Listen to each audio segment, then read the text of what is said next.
पंजाब के अवाम की बात, उनकी जो फ्रीडम की बात, उनकी इज्जत नफ्स की बात, उनकी सेल्फ रिस्पेक्ट की बात, उनकी सेल्फ एस्टीम की बात अगर मरियम नवाज शरीफ नहीं करेगी तो और कौन करेगा? और इस पे मरियम नवाज शरीफ कभी माफी नहीं मांगेगी।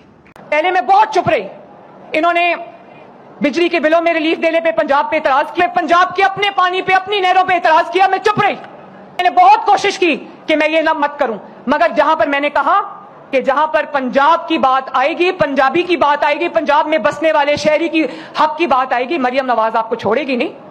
नरम असामी मत। और आजकल एक और बड़ी बात हो रही है, मैं उसका जवाब देना चाहती हूँ। हर कोई उठता है तो पंजाब पे उंगली उठाता है। मरियम नवाज शरीफ पंजाब के अवाम की जिम्मेदार है। हम पंजाब के अवाम की तरफ उठने वाली उंगली मरियम नवाज तोड़ देगी। मेरा पंजाब है, मैं पंजाब से ताल्लुक रखती हूँ, लेकिन खैबर पख्तूनख्वा भी मेरा है, सिंध भी मेरा है, बलोचिस्तान भी मेरा है, आजाद कश्मीर भी मेरा है, गिलगित बल्तिस्तान भी मेरा है। और अगर वो मेरा नहीं है तो मैं पाकिस्तानी कहलाने की हकदार नहीं।